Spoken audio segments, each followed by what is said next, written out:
And once again, give me just a moment as I get everything all set up. If you are watching on YouTube afterwards, thank you, and don't forget the whole like, subscribe, etc., the bell icon and all the weirdy things that they have you go through, and the hoops and the stuff, and yeah. Good evening. This is now the second show of the day. This one, we got contact with the patron.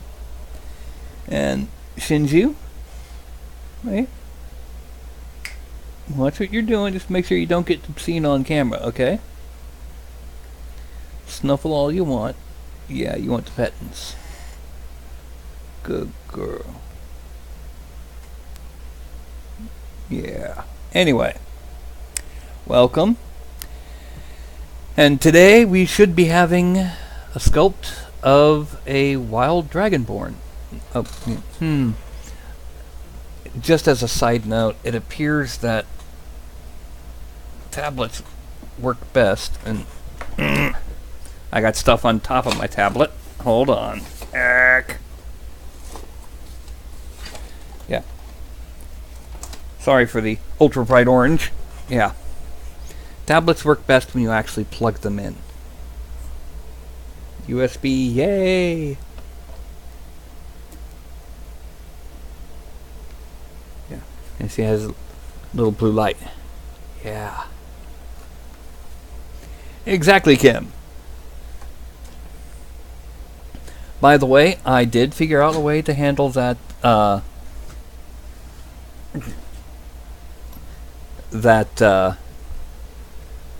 the mail, M-A-I-L-L-E, which will also apply for scales and a couple other things. I will explain how I did it on Tuesday's video if it's not needed for this video. And since Dragonborn tend to have more erratic scales because they're either way too small to be seen, like smaller than fingernail scales, or they're, it just has a general sheen to them, or they're like, a couple scutes down the back and the head, because trying to make the skin of a Dragonborn actually scaly, too small to print. Anyway, so yeah, I got in contact with tonight's thing. Yes, it's 2 hours later. From now on, I'm going to do the second video on Sundays at 8 instead of 6 Central. Simply so that I can get a nap in between. Yeah. A nap. I'm an old man. I need my nap. But all that I know is that it's some form of, as he put it, as I've put it earlier on a different figure, some kind of wild dragonborn. No. Naughty, naughty girl.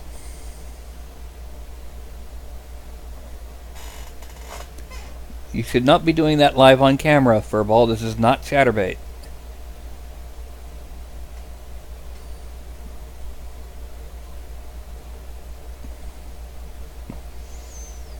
She's so feral, isn't she?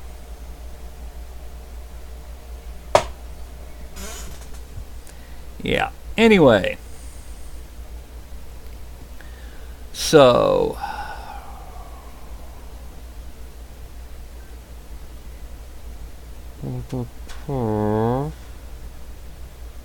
Okay.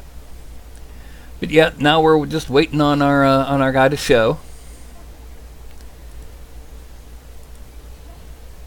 So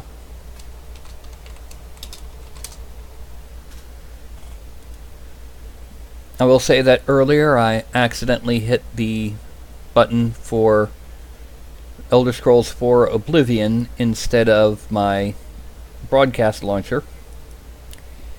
It's not my fault. I have 48 items in the quick launch bar. You can't see them because I put that little black bar screen across the bottom to hide my taskbar. But yeah, right down here I've got about 48 items. Just looking at them, Just real quick, minimize all windows, Firefox, various random folder direct links, Dev Studio, a direct link to the folder for Dev Studio library, Poser, which I showed earlier today when I made that depth image, 3D Studio Max, Photoshop, Deep Paint, Chrome. Why do I have Chrome still on here? Couple UV mapping programs, ZBrush, the old, now gone Marvel Heroes tabletop, Marvel Heroes online game, which was like kind of Diablo with superheroes. It was a wonderful game, but they lost their contract.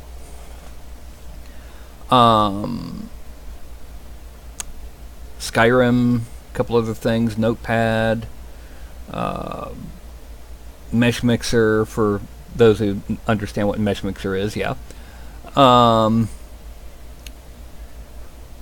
is that? That is Elder Scrolls Online. What is that one? Over it. Oh, Discord. Yeah, a whole lot of 48 things down there. And I happen to click a little bit further to the right. Yep, they sure did.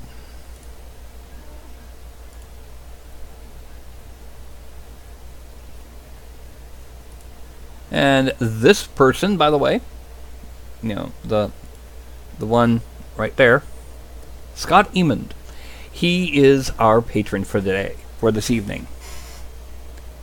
So, you said something about a wild dragonborn. Can you be a little bit more specific? Just a little bit, like gender, what kind of dragonborn, because that'll determine the head bits.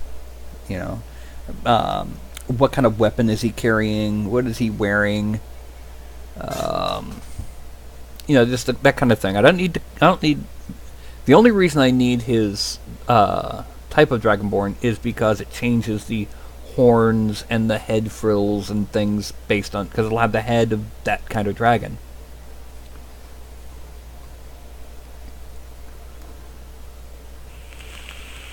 Oh, yours was the bone golem. That's right. My brain went. I'm thinking of someone for next week. Meh. Okay, bone golem. Yeah, that one's going to be kind of tricky. It's going to be a lot of hand sculpting. So, let's see. Do I still have the reference image you sent? Okay.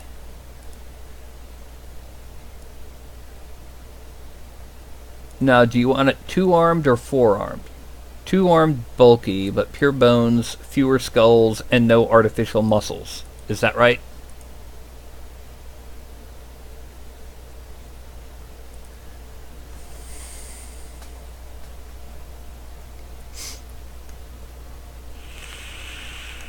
Alright.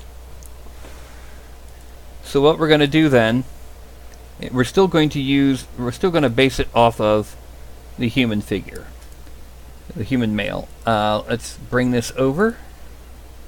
Here's our basic human male. Now, to give it a more Hulk-like build, what we're going to do is we're going to start dropping it down to dwarf.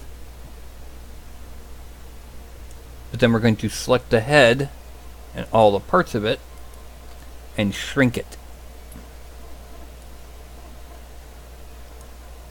Whoop. Got to do all. And then we're going to shrink the neck as well, but only in the Y to bring it down. And then, to help take care of the fact that it's going to be more bone than flesh, we're actually going to add in some dry undead. And this will be the build that we're going to start with. We're also going to take both collars and scale them in the X. Oh, I said both, thank you. Scale them in the X so that the shoulders are a bit broader apart. We're also going to take the abdomen and we're going to X scale a lot smaller so that we can draw in some more bones there. And we're going to take care of the rest of it in a bit. Now, do you have an idea on what kind of pose you want for this guy? You know, do you want him kind of just lumbering zombie-like? Do you want him roaring to the sky? That sort of thing. Also, you wanted him how tall? I've made a height measure.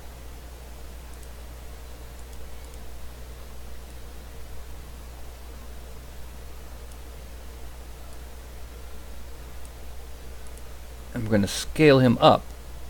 This would be 6 foot. This would be 10 foot. Etc., etc. Well, that would be about 10 foot. 15 feet and forward and lurching. So, well, let's bring the legs in side to side. Just that he's more, you know, his actual height would be 15 feet. About there. Well, there we go. That would be 15 feet tall to the top of his head. Now we're going to undo that and that. So is he walking as he's lurching? Because haunching could be just sitting there hunched over, just leaning forward, or is he like lurching like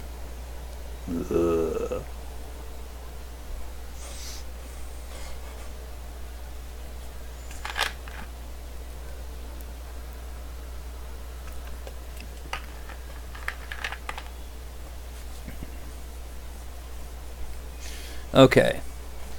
Well, let's see. Do I have a basic walk pose? Not a very best... Well, this is the one that I used. Oh! Dadgummit. On the deep one. And bring that back to 305%. And bring that head back down.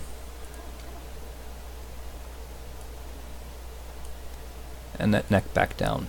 I don't know why I saved it like that. No, that didn't work.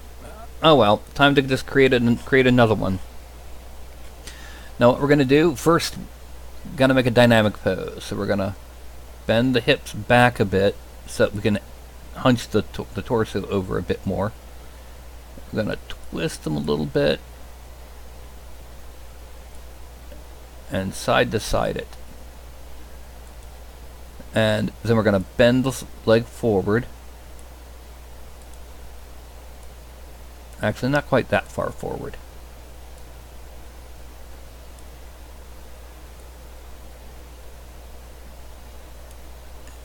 Then we're going to side to side this one.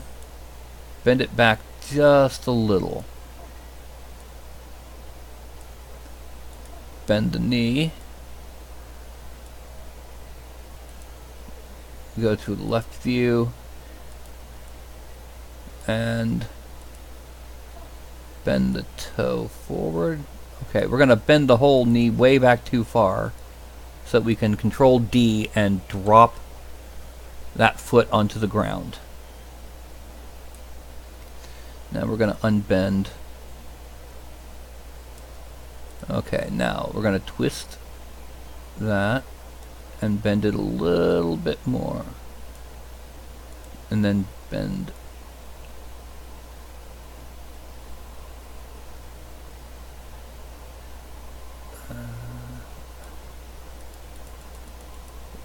that, and then bend it just a little bit more. There, that should do it. So now we have our lower torso. We're going to select the waist and the chest. We're going to bend them both forward just a bit. We're going to twist them and go side to side that way. going to bend the chest a little bit more forward.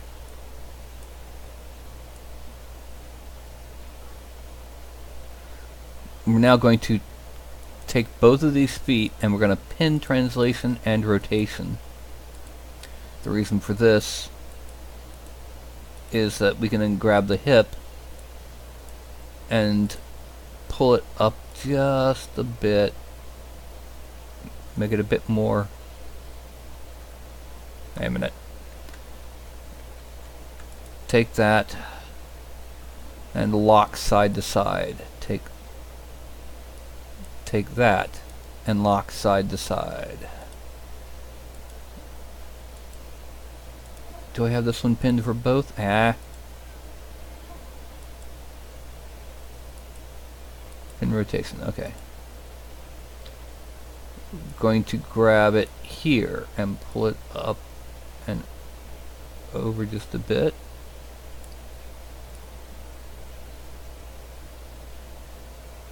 And now we're going to go ahead and rotate the torso a little bit more, up the upper torso a little bit more than that. And we're going to bend the abdomen forward now. Okay.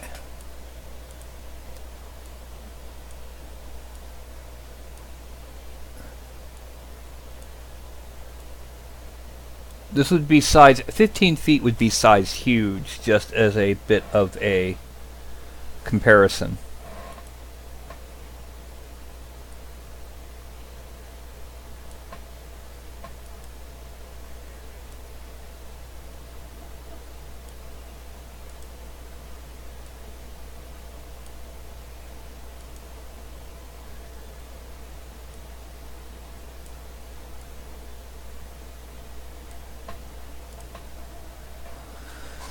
Okay.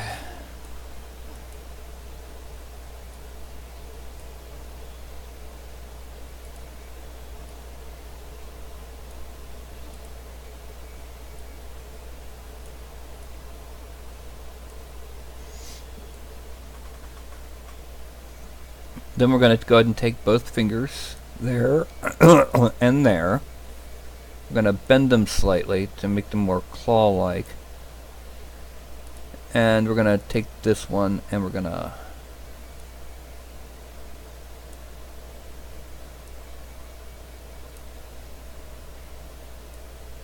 there we go. And we're going to select these. We're going to use symmetry to only mirror the fingers, right to left. That is the base geo that we're going to be working with. Now what we're going to do, I have a couple different bases for giant sized figures. And let me go ahead and pull up that list real quick.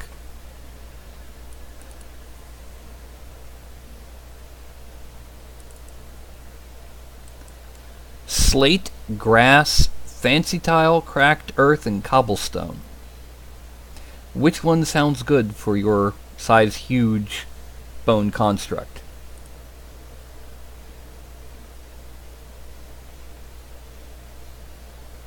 Just to give you an idea, this is a hunched over 18 feet. Your little buddy, when printed in scale, will only be a little bit smaller than this. And this is the size of the base for size huge. Okay. Now if you print it at 66%, that becomes 10 feet tall and size large. Slate. Okay. Oh, wrong program. File. Import. And that's slate. Now we go to front view. And we're going to drop this down until it's just underneath the feet. And we've got a top view. And yeah, about there. Let's make sure. Yep, there we go. This is going to be him on his base, although we need to raise it up just a little bit more. There we go. This is our bone golem's pose and base. Again, not too much smaller than this guy. Blah. He'd probably be about to there.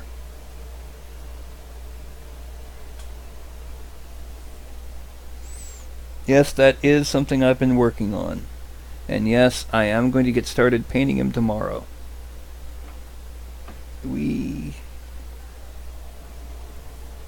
So we're going to hide the base. He does not need any weapons, armor, or clothing or other props, so we're going to just export this straight. File, export. This needs to be Patreon, new. Bone golem body. Accept.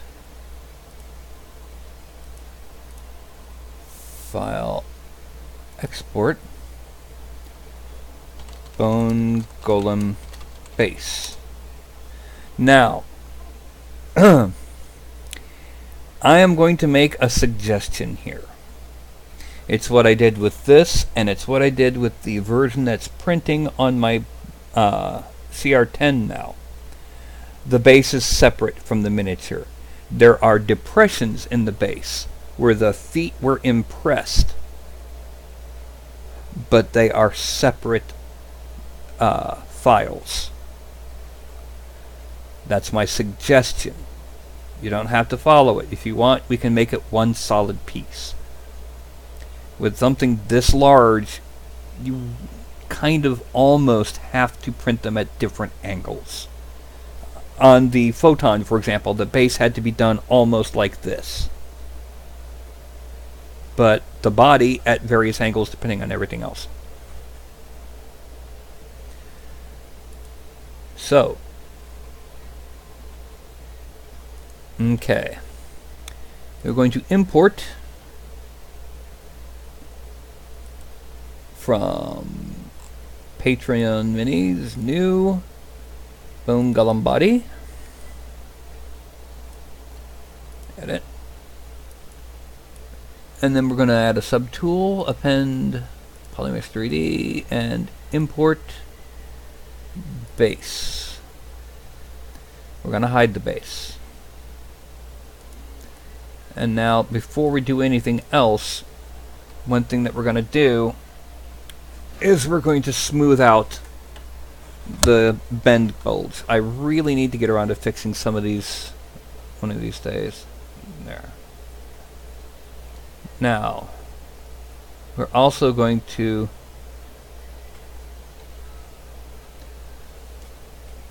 smooth that out, but we're going to pull it closed with the where is it? Move topological.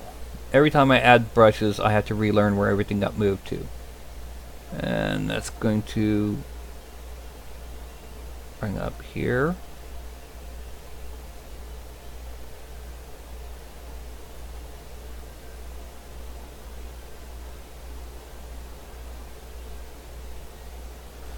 And then I also need to shrink or smooth away that right there. You'll see why when it comes time to start sculpting.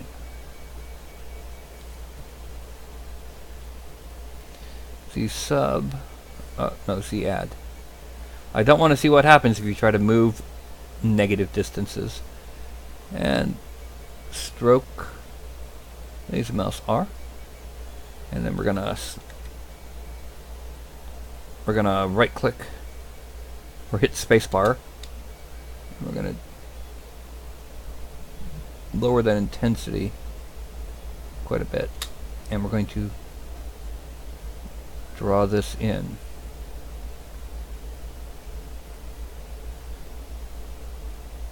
because this will be a skull. Alright, now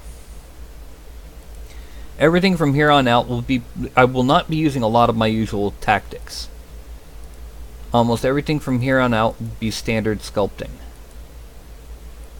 Okay. Case in point. Actually, let me lower it back down to 1. And I need to smooth out the neck area. Because, yeah. And then go to inflate. Where is inflate? There it is. Negative. And start kind of making the neck a little bit smaller, because technically it's going to be, the neck is going to be unusually large spine bits. My brain just shut down. Vertebrae, that's it.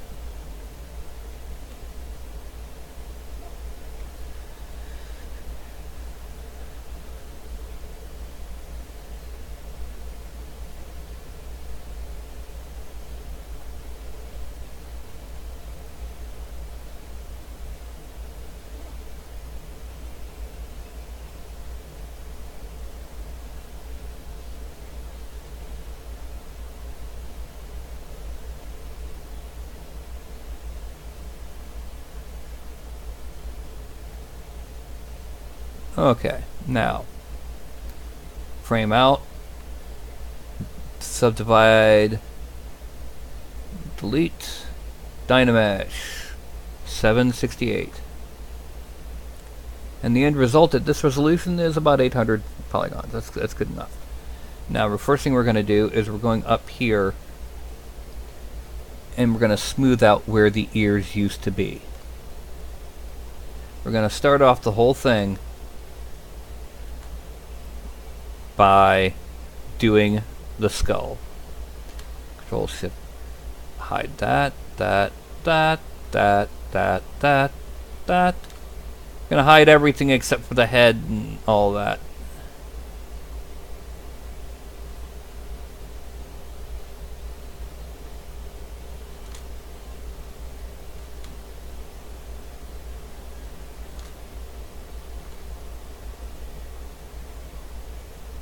Okay, frame. Frame, I said. Thank you. Now what we're going to do first, we're going to go ahead and smooth over the mouth. Seal it completely, because we're going to be drawing our teeth in just a minute.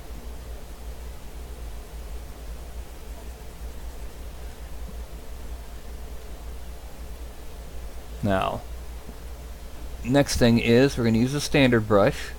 We're going to shrink it down a bit.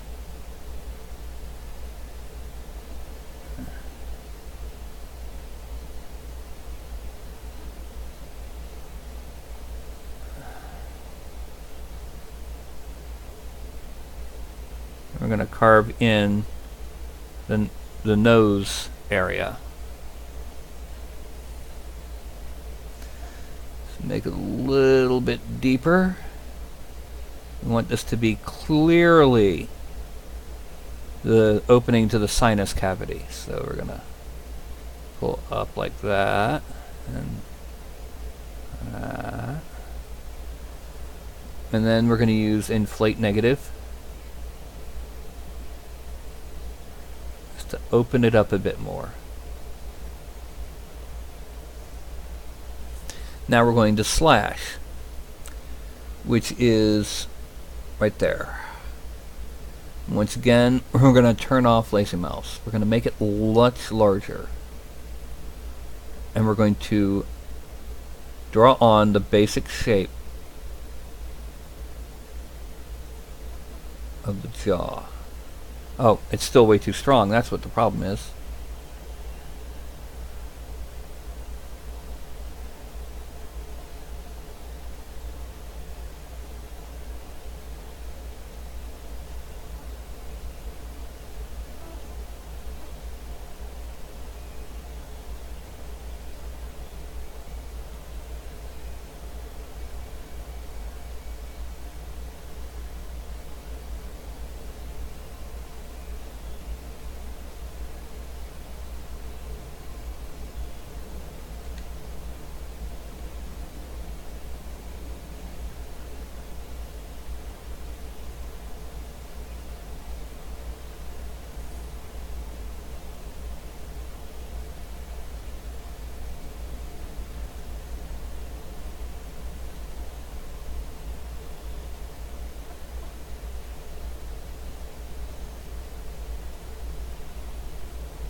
Okay. Now we're going to shrink the mouse. Smooth out down in here.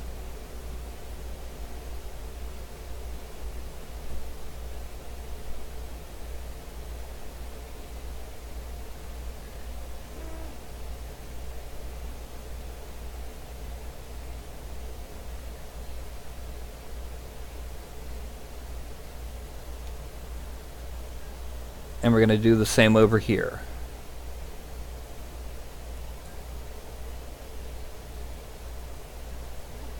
This will also help us bring this edge back.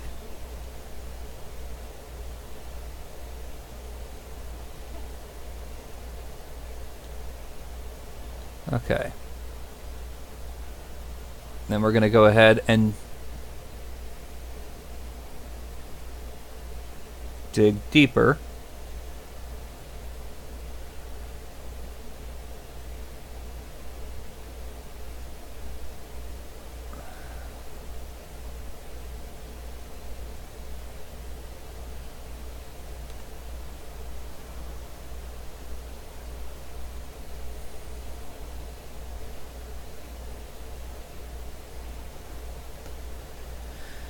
With the intent being basically what we're doing is we've got matter in there. It's a solid piece, but you want to simulate having a two-part construction with the skull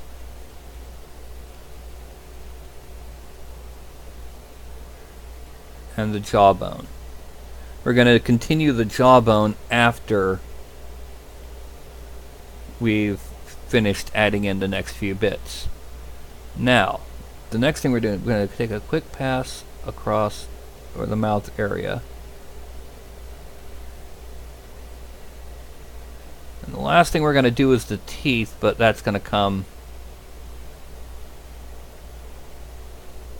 much later.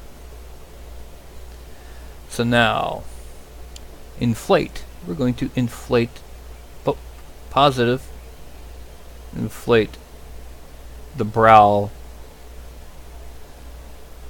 to help emphasize the lack of muscles that are around it.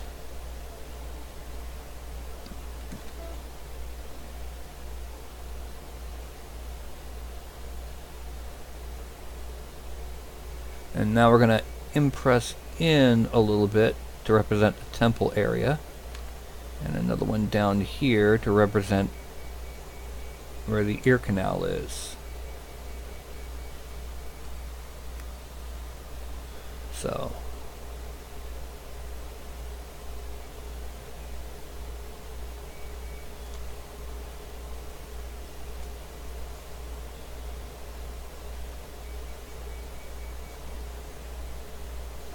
and the problem is we have eyes, but I'm not going to worry too much about that because we're going to be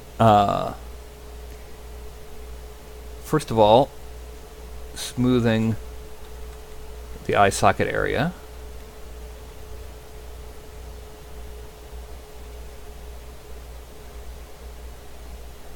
And then we're going to negative inflate it. Basically, we're hollowing it out.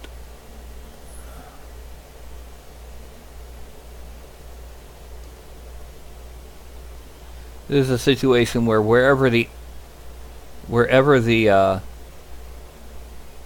head ends up being on your particular print, I would suggest printing it oriented like that because of both the eye sockets and the nasal. Now we're going to smooth out the top here just to make sure that it all doesn't have these wrinkles. To do any more in the head, we now need to have let's use move tool, the regular move, not move topological. Make it bigger, and we're gonna just kind of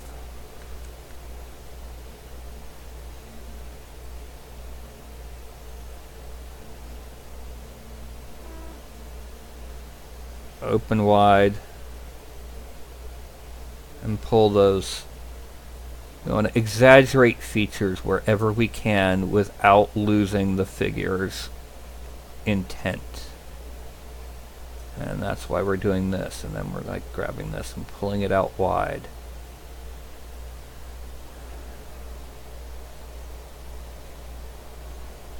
Now, Control Shift, there we go.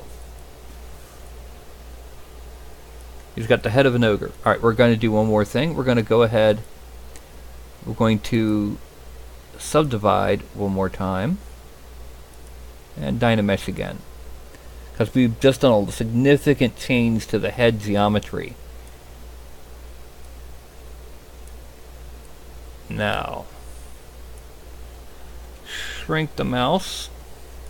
Go back to slash, and we're going to re-emphasize part of it.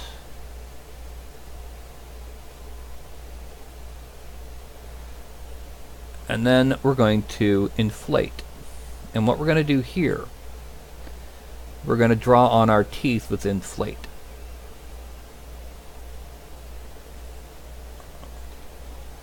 Oh.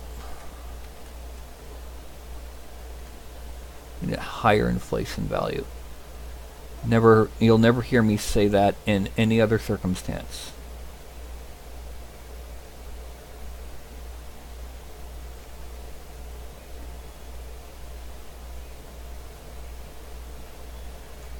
Too big.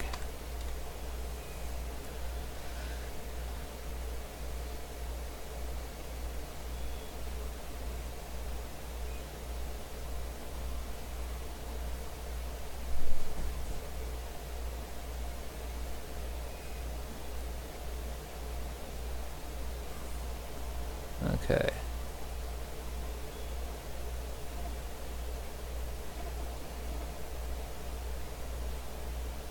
Now,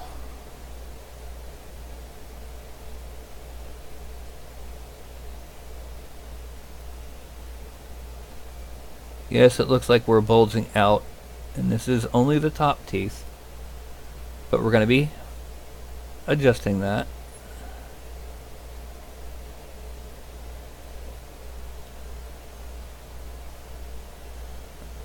Making the mouth smaller and smoothing the front.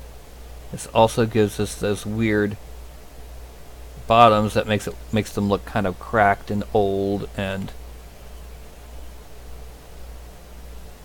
yeah, like they're damaged and missing pieces, and yeah. Now, the rest we're going to do with the slash tool. We're going to go ahead and make it very obvious that these are teeth. Actually, I need to make the mouse a little bit bigger because I need to pull as I draw these on.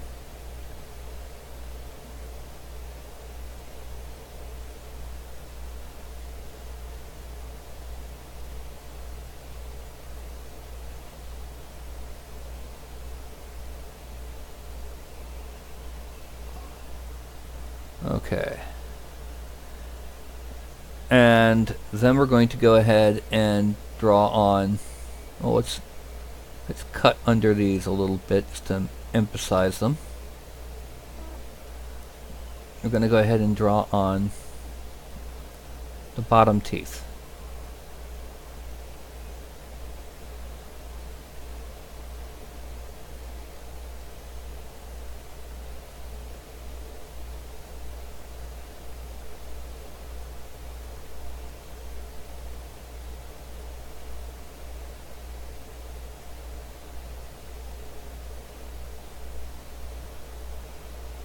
Once again, this is the kind of detail that would be most visible at the scale we're printing. It would not be visible at a human scale, really.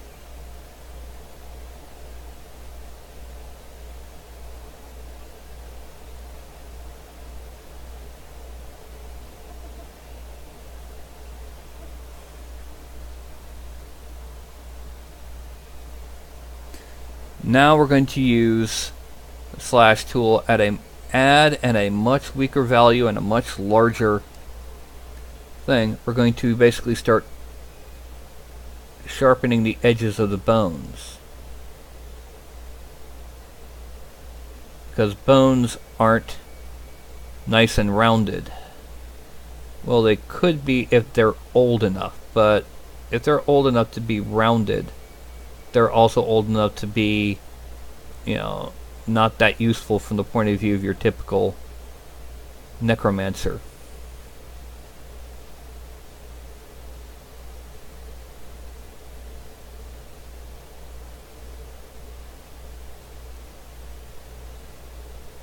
Or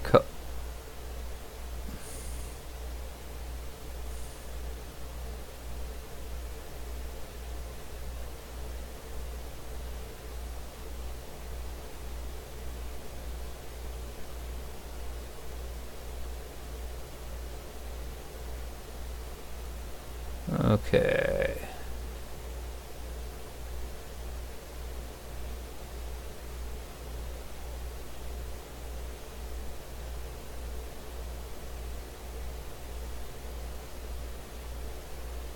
Oh. I have my thumb on the button. Didn't mean to.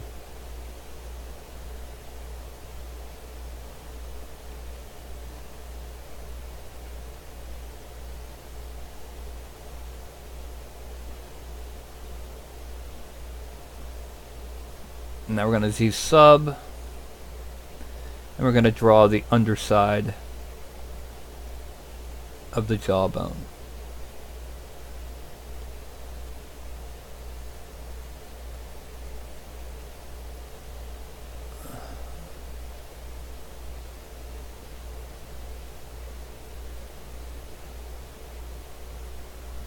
We're going to draw on this just for the sake of it'll be easier to subtract down in just a minute by drawing in this little grid. Now we're going to shrink the mouse and shrink in by smoothing.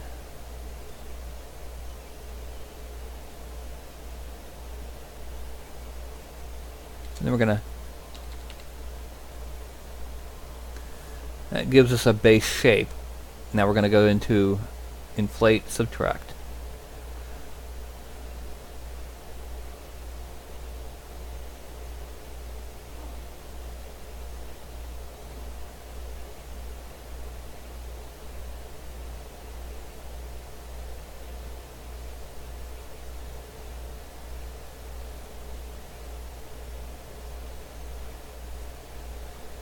And then 1, 2. And that's a lot. We're gonna smooth that out.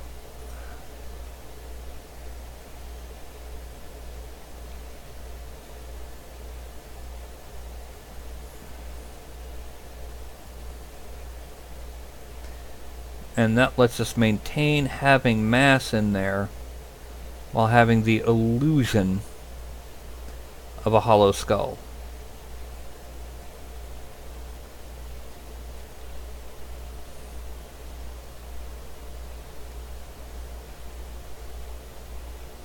There we go.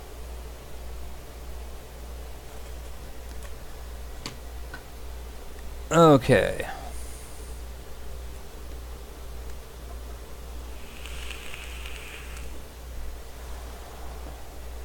Now, one thought I had, because he's so big, each half of the rib cage actually being a different rib cage, which would involve smoothing out the chest.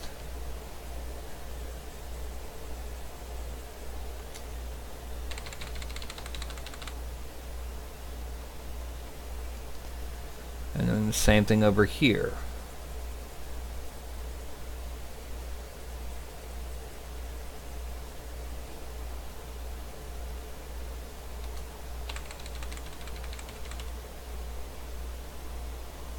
And we need to do it a little bit more because, yeah. and over here.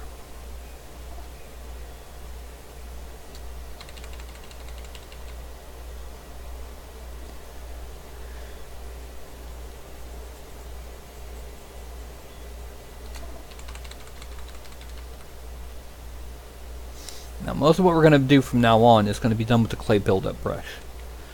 And what you do with the clay buildup brush is you do little curlicues. If you just draw, you get a rather rectangular inorganic shape, which even when smooth still looks wrong. Whereas if you do this, you get a nice, more organic shape. So, first thing we're going to do is we're going to draw the basic shape of a rib cage over here.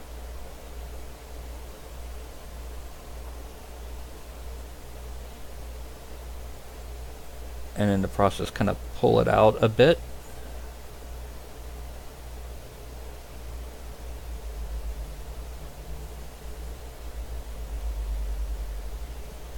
Okay, that was a bit too much. So we're going to reduce the size intensity to 10. So we're going to draw on basic ribcage shape.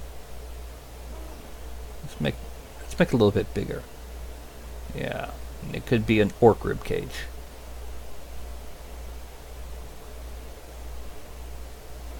And we basically fill it in. Once we've got it filled in, then we start working on the volume of it being kind of curved outward.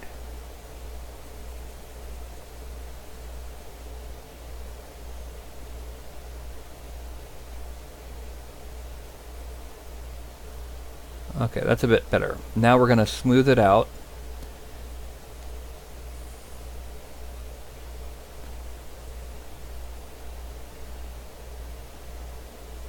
This is almost certainly going to take longer than the usual amount of time, because it's entirely nothing but sculpting.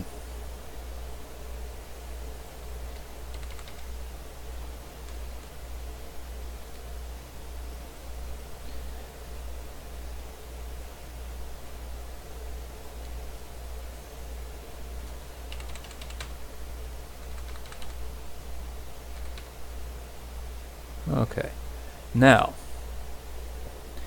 we're going to start with slash. And what we're going to do is we're going to draw around the rib cage area.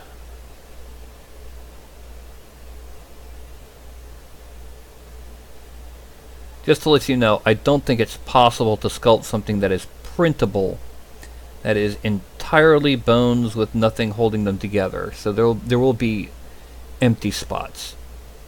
Alright, then we're going to take inflate, and we're going to increase the amount, make it positive, and we're going to very lightly draw on the area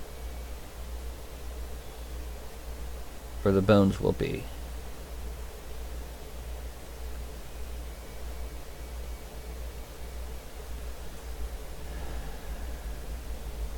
And then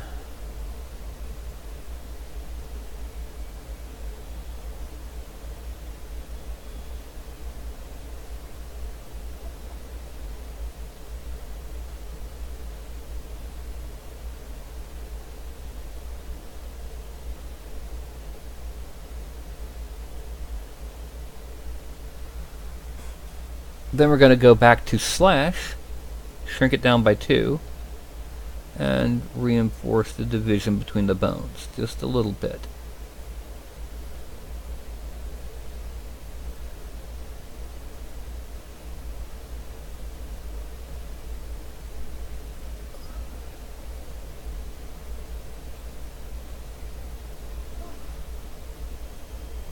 This represents floating bones, and that represents the... So yeah, you're talking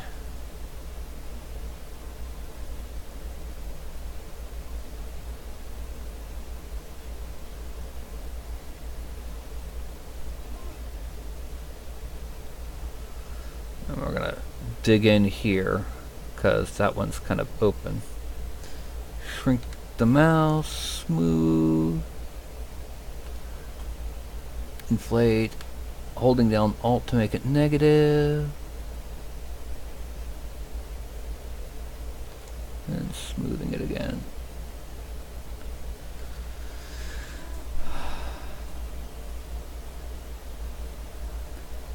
One rib cage on the chest.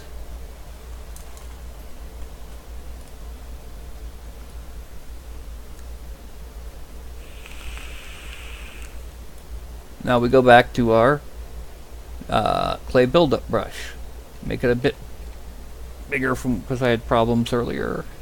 And we're going to once again draw on the basic shape for the rib cage.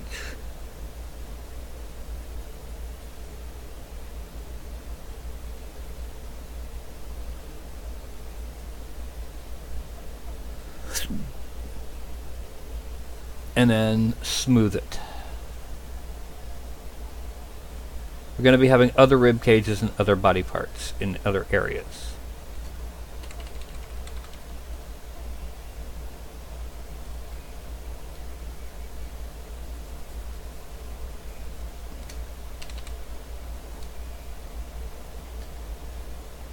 Okay. And I'm going to bring in a couple areas that need it because it didn't quite fill the way I wanted it to.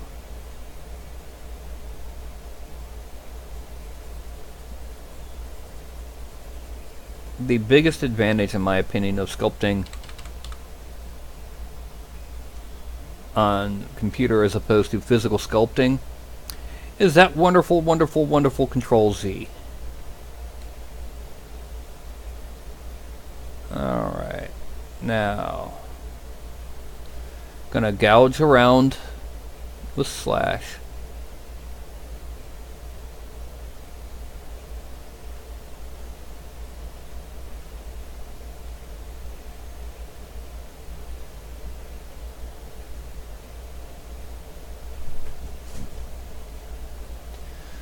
And then with inflate, I'm gonna these are going to be smaller, thinner bones. We're gonna draw on our ribs.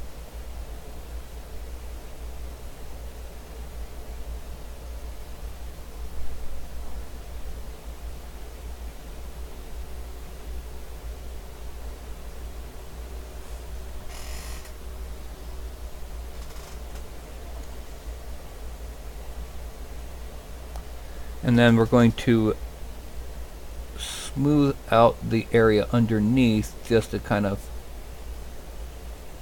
emphasize the outlines and divisions between them. Actually, come to think of it, yeah, we need to go ahead and use slash add 8, or yeah, 6 will do. No, 9. To get, once again, give them that nice firm edge.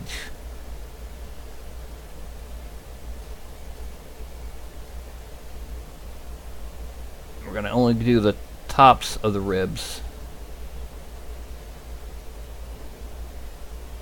Technically, bone isn't really...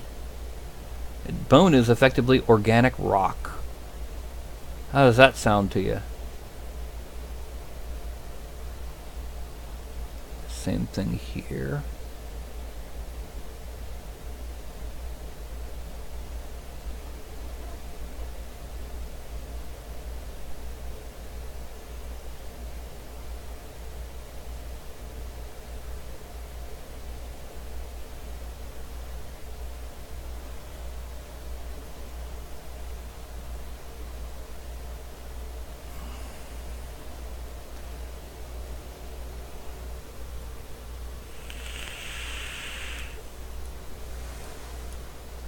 Okay, now we're going to just start adding random other bones to fill in some of these spaces. We're also going to smooth out the areas around these rib cages, like I said, to really emphasize how they're coming out from the body.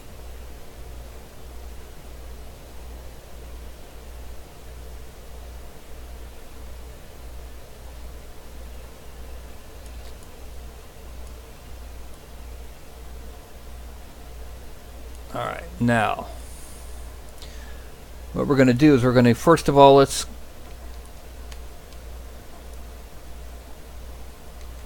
when we have Dynamesh lit up and we draw like that and there's no mask, it re-Dynameshes. And what we're going to do is we're going to use our clay buildup, and we're just going to kind of draw on your basic. Actually, let's change for a circular one, and let's increase the intensity back to about 17. No, make it bigger, increase the intensity about 27.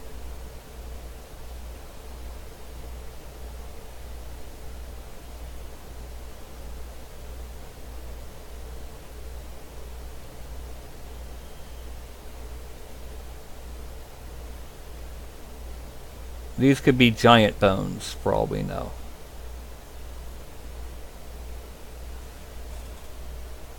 And what I did here, if you'll look, I switched the alpha for a Gaussian blurred alpha, so that way I get more of a smooth, rounded look to these bones that I'm adding on.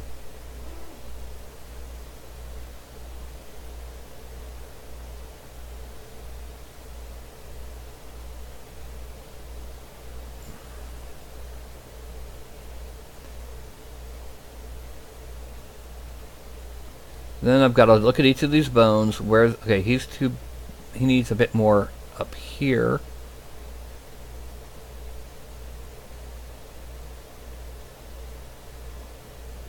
Because he needs to be mostly flat.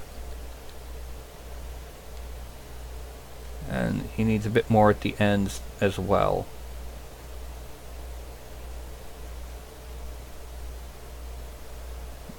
I'm then going to switch to polish. And I'm gonna Z-sub polish down on these bones.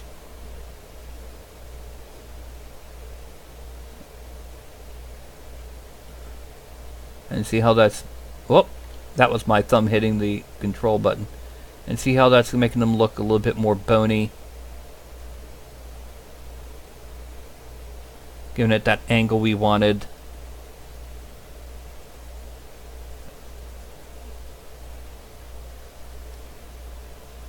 Yeah, that's how I'm going to be handling all of these other bones, is with that build-up brush.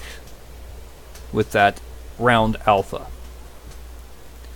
Now the next thing is we're going to shrink the size of the and shrink the intensity, and we're going to start adding on other bones. Bones that are in the place of muscles. That at this level can only really be seen as sticks, as long lines.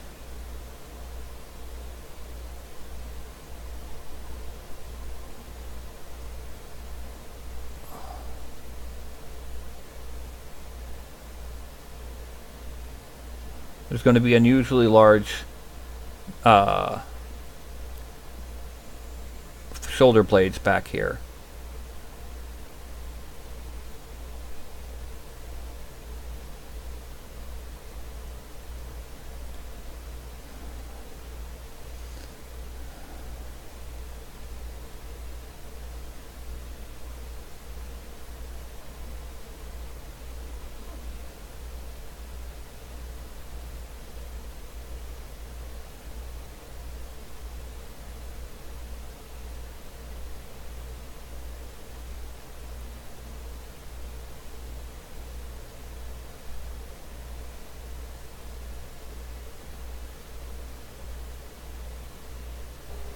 We're just going to kind of just flatten out the tops of these just to really capture that. We're also going to increase the intensity because we want to do it faster, and we don't want it neat and perfect and refined. We want it to be organic despite being flattened.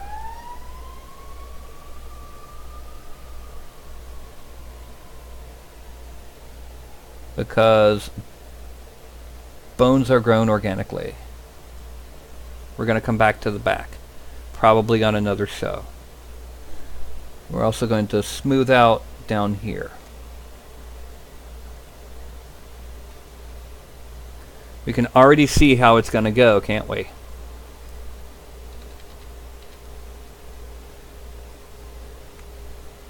And get back to that clay buildup. Now we're going to go from here. It's going to have a different... Actually, I forgot to change this to 27. It's going to have a different structure of bones over here. Because we want to have an erratic, strange, jumbled together look. Because it's whatever bones they could find.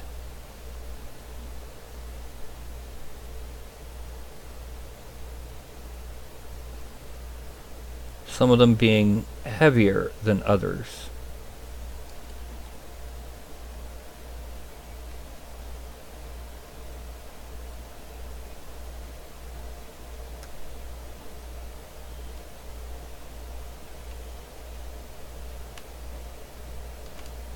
If you'll notice, I hit Control just then to subtract instead of add. Okay, we're going to draw another bone here.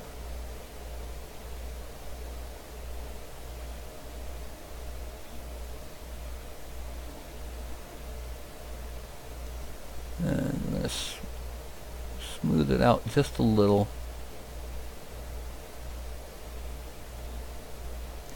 And another little stick here. Then a bone coming from here down to here, but it's going to vanish because there's a bone coming from a big bone coming from here up to here.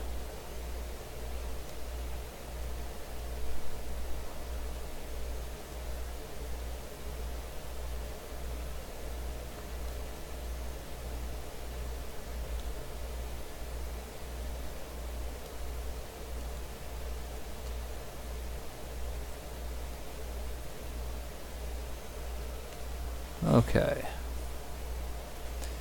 Then one coming all the way down here, that's like a giant femur or something.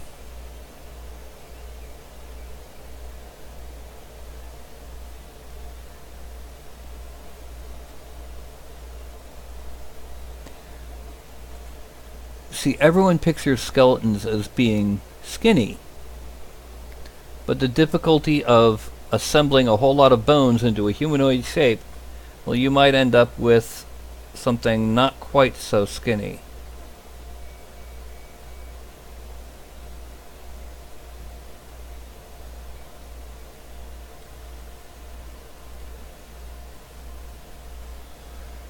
Now, let's go ahead and just draw on the outline of this shoulder blade. And we're going to make the outer rim a bit large.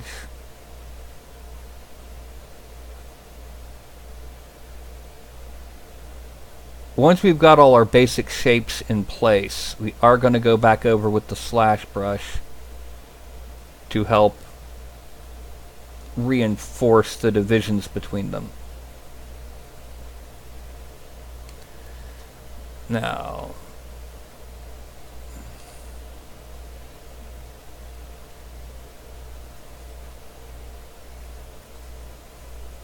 smooth this out, and then hit the number 1 a few times. There. We're also going to draw on nubs that will represent where vertebrae are. And now that I'm thinking about it,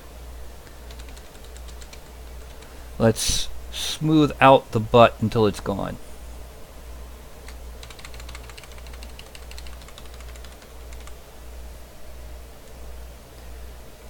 Because we don't need a butt for a golem.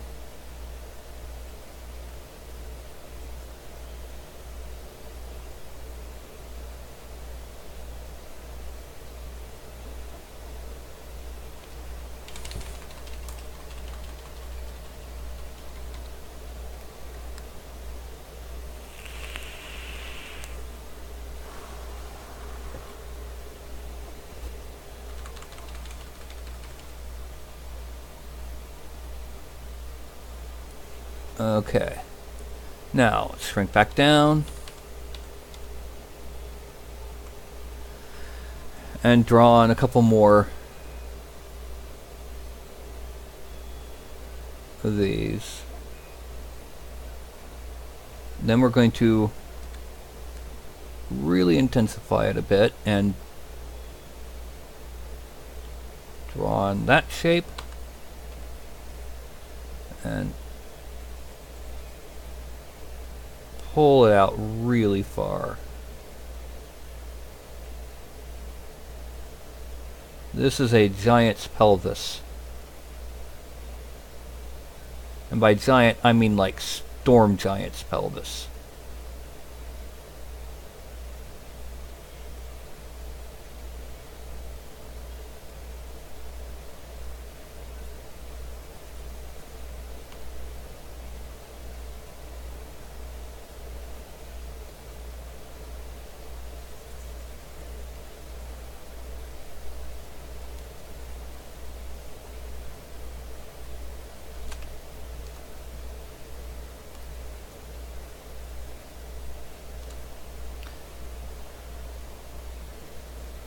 Alright, so if you see me going negative here, that's when I'm holding down the Alt key.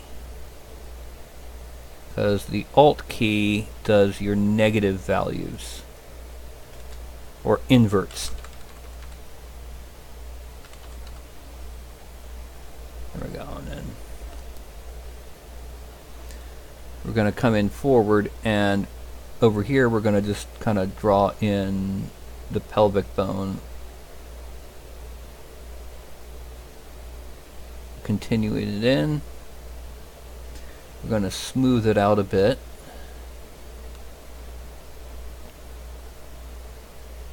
And again, we're going to just kind of draw sticks,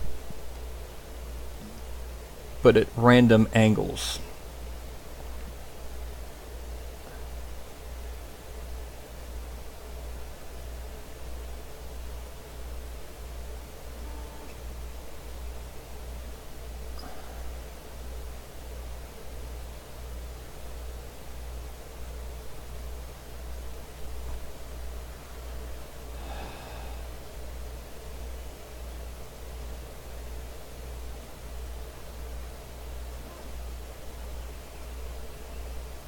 I'm going to move this hand, it's in the way. Or we're going to hide it. Okay, now once again we're going to draw on our sticky bones.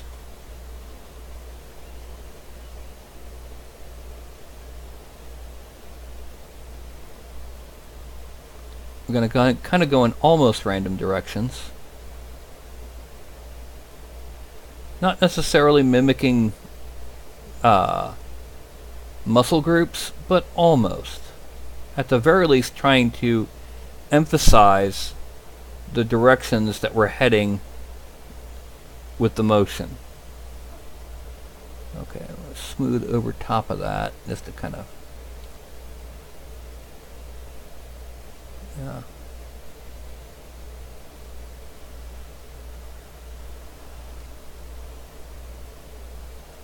We're going to go ahead and take care of this other... or actually, let's go ahead and dig under this collarbone. And then hit smooth just to calm it down a bit, because it's a bit too much. And we're also going to smooth over this one. Now we're going to add on the other collarbone.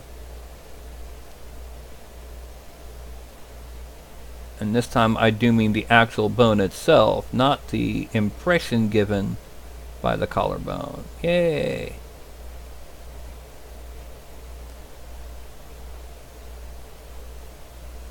And then smooth over it.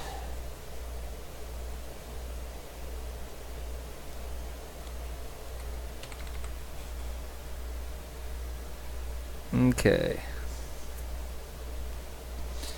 Now you can see the direction it's going here. I've gotten a good bit done. I am going to continue. I'm going to try to finish the upper torso this time.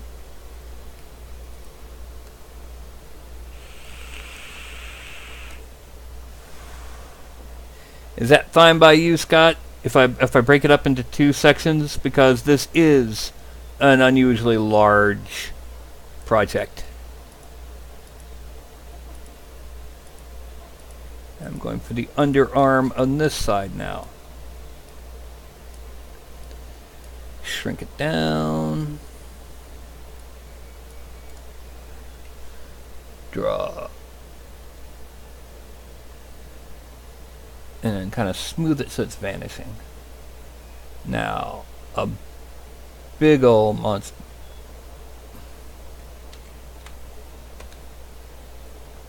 Big old monster bone coming down. Oh, what the heck does that? That happens sometimes. It's just a random stroke from nowhere. It's a space flea trying to get into your sculpting.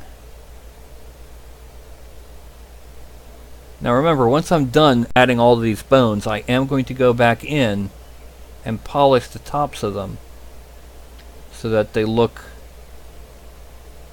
a bit more appropriate.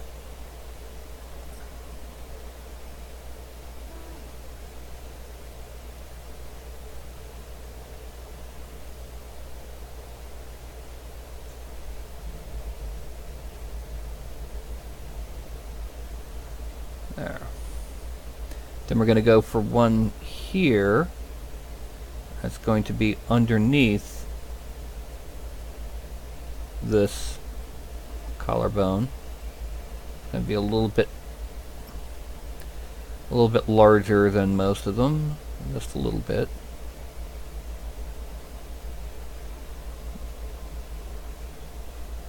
Now, did you all know that when NASA was designing various space stations, or rather I should say redesigning, it was a relatively short time ago,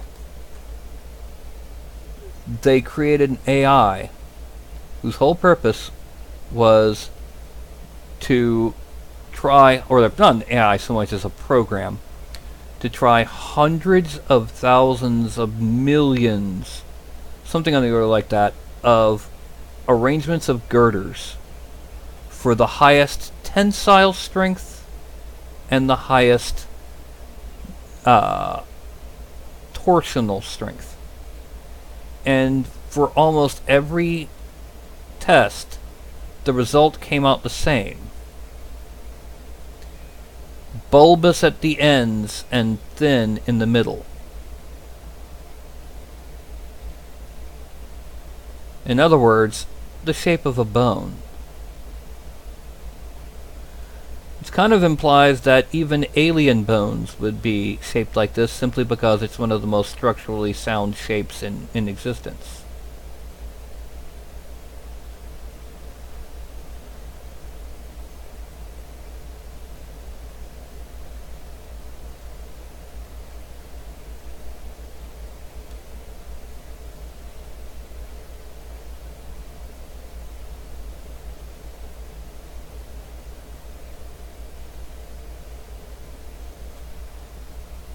I'm going to leave space on the sides because that's where I'm going to put the vertebrae. Let's smooth out that. Now there's going to be one big one down, coming on the back right here. Let's make it a big one by doing this.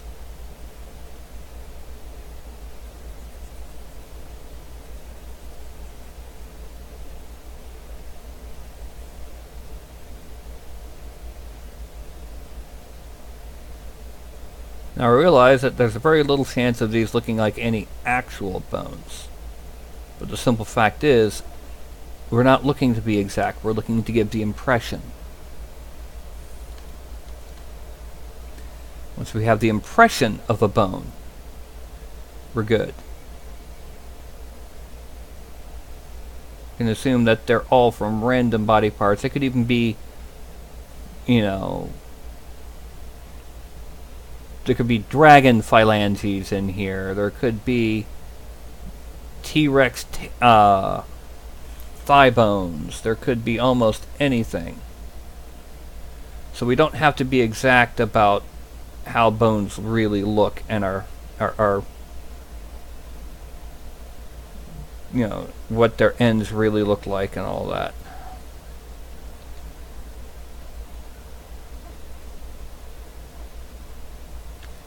Okay, now let's smooth that out.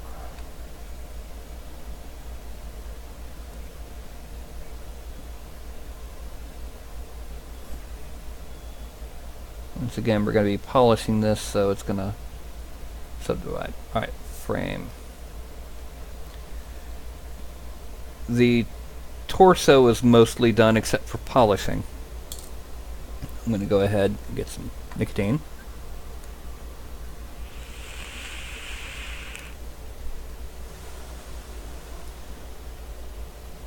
Okay, now let's continue on that left arm, adding in our bone shapes. And we're going to put some smaller bones coming this way. We'll assume that there's like some kind of resin between them that's filling the gaps and that sort of thing.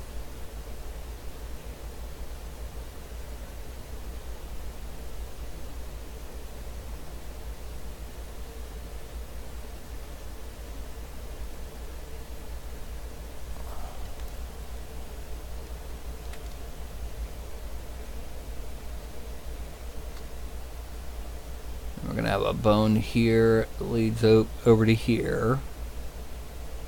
We're also going to assume that it's unnaturally animated, meaning that the bones will actually bend if they really have to.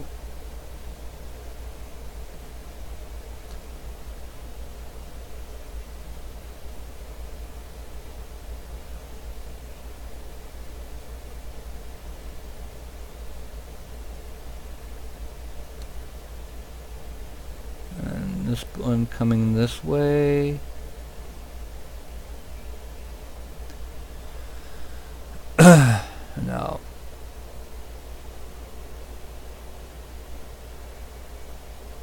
rather broad bone here, along with one right here.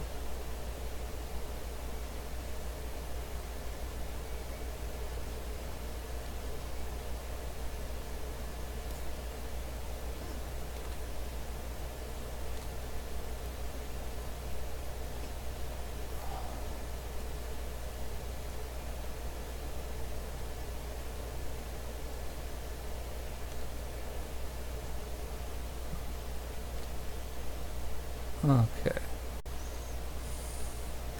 And then we're going to do one of the classic types of bones, this cliche bone coming here.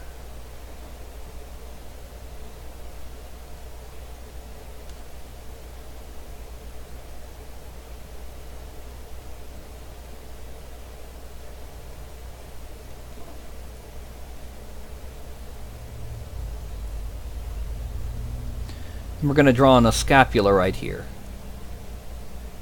A human scapula used as part of the wrist bones.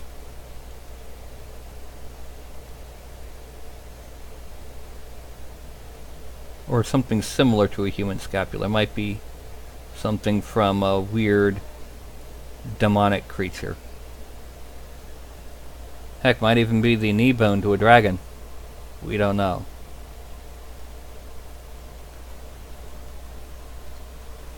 Frame. And soda needed. Whee!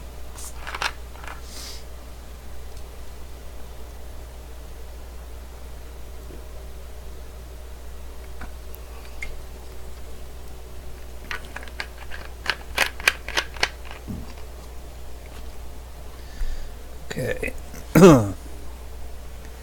Now, what would you think to the left elbow being a small skull? Would that be too much to ask?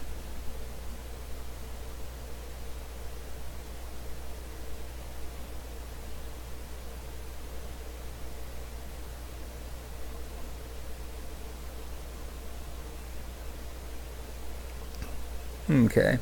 However, while we're doing that, I'm going to go ahead and use the slash brush, the sub 20, to do our vertebrae. So what we're going to do is we're first going to make it a little bit bigger and dig down the sides here.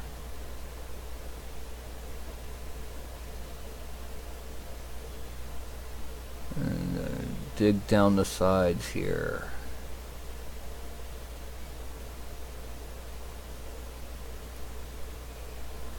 And then we're going to draw these little divisors between them.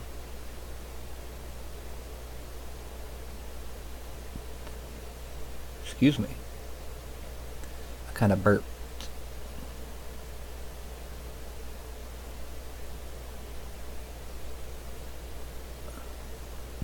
For all we know, these vertebrae could actually be from a dragon's tail.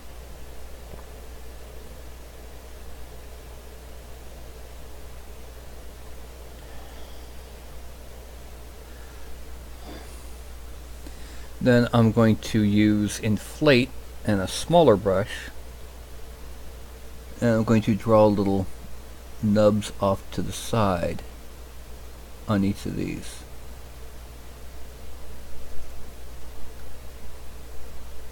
To really emphasize that they're vertebrae.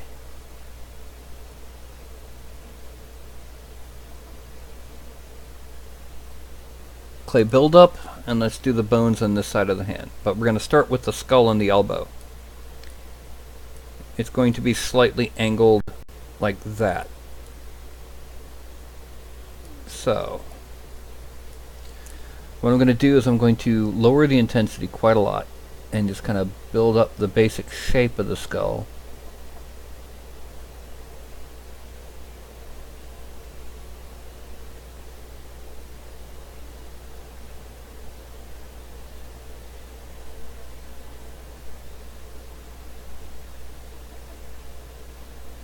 It's not going to be a human skull, it's going to be like an orc skull.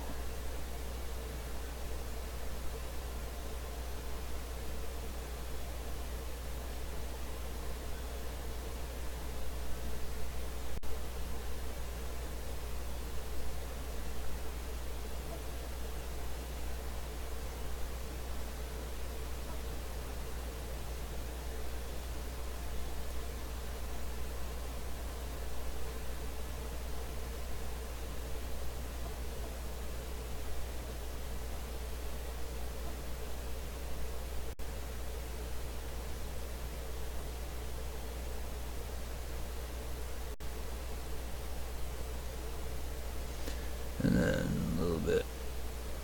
Let's shrink this and draw this, because this is where the nasal is going to be. I'm going to smooth it just a bit. And now we're going to use slash add 6 to further define, actually too small, the bottom edge of this jaw.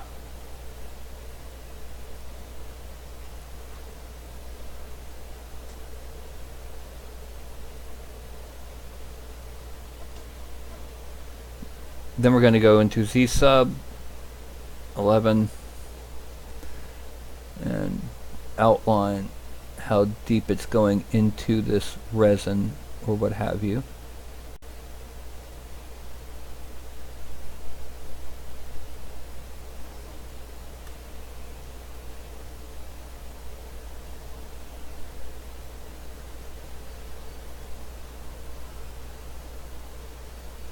We're going to shrink it, draw, we're going to dig in for the nostril.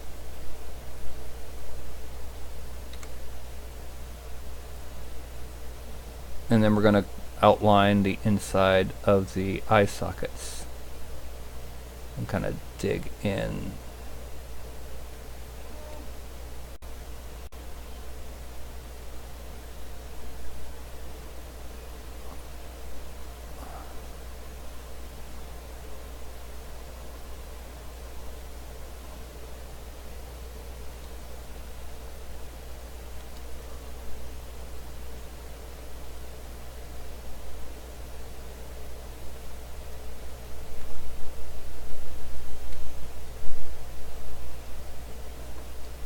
Okay, that's a skull. It's kind of randomly in the elbow. And we're going to smooth out the front of it just a bit, just to kind of flatten it. Okay, now we're going back to our build up brush. And we're going to just start drawing on other bones.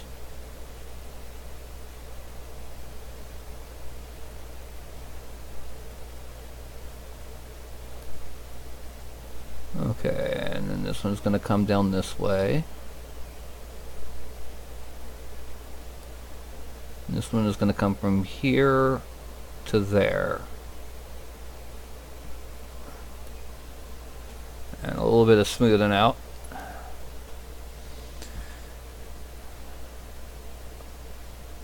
Another one that's going to come kind of diagonally down to here.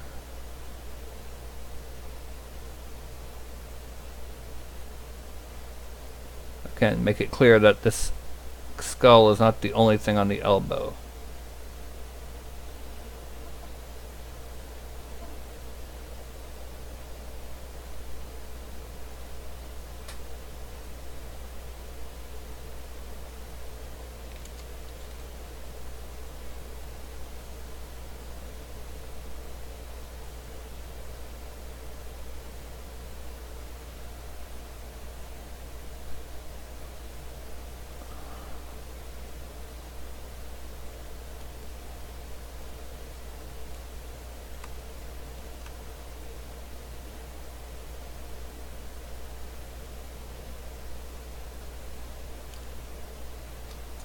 And then another little bone right here. And then coming down, we're going to have a bone here coming out this way.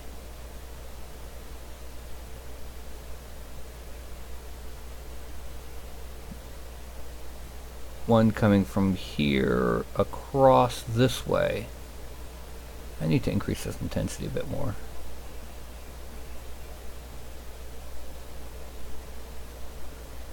And then a couple stick bones.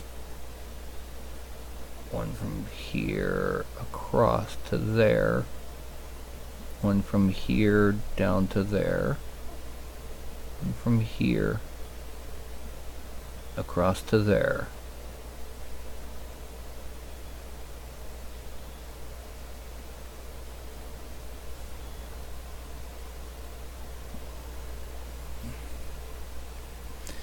Then one here, across this way, ending here.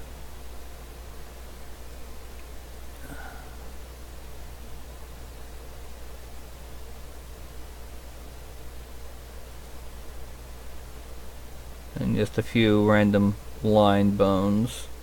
Again, we're going to get to those in just a minute. Another thing we're going to do is we're going to hit the divider between some of these bones by hitting it with a sharp cut, whether the slash tool or the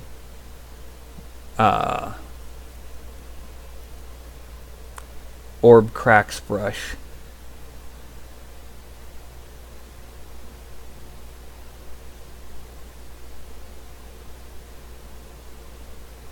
Okay, that's the arms. This one needs a bit more like that. And our frame, we can see our upper torso is entirely bony.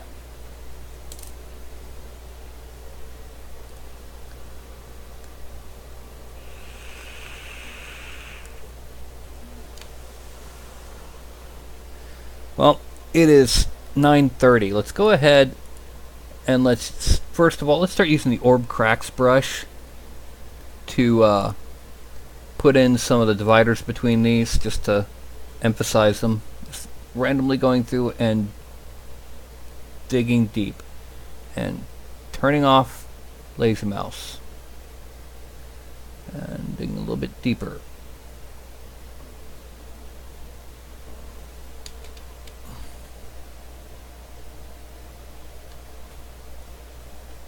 Okay, so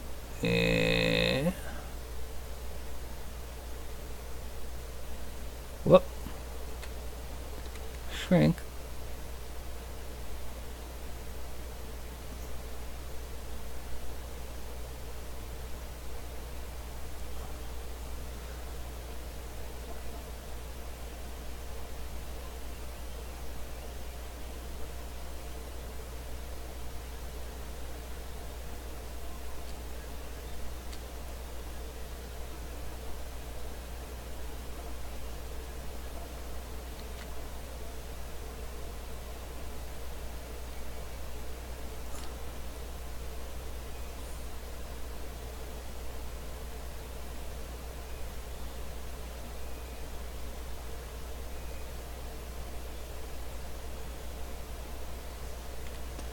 Okay. Don't need to do a lot of these. Just find the ones that are the most open-ended, so to speak. You can always declare that these spaces between them are other bones underneath. And then just smooth that out a little. Just look for ones where the gap between them isn't as deep as it could be, like right here.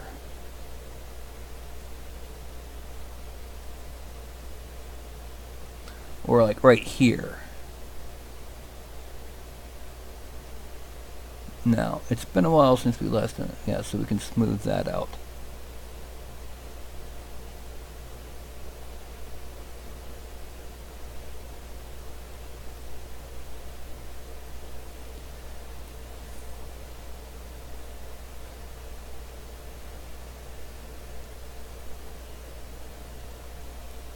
Okay, and like right here, we need a bit of a divider.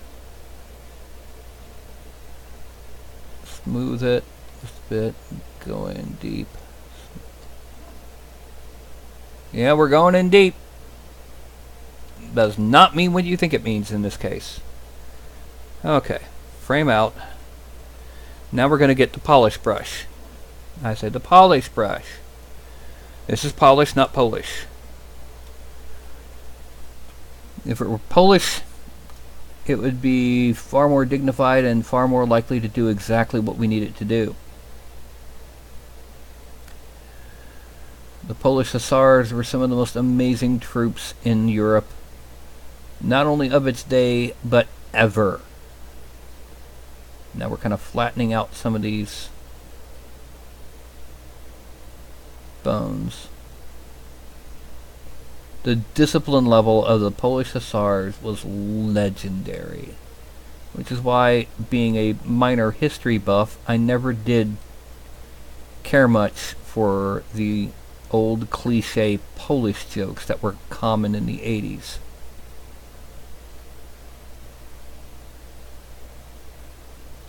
As it is, it's doing pretty good.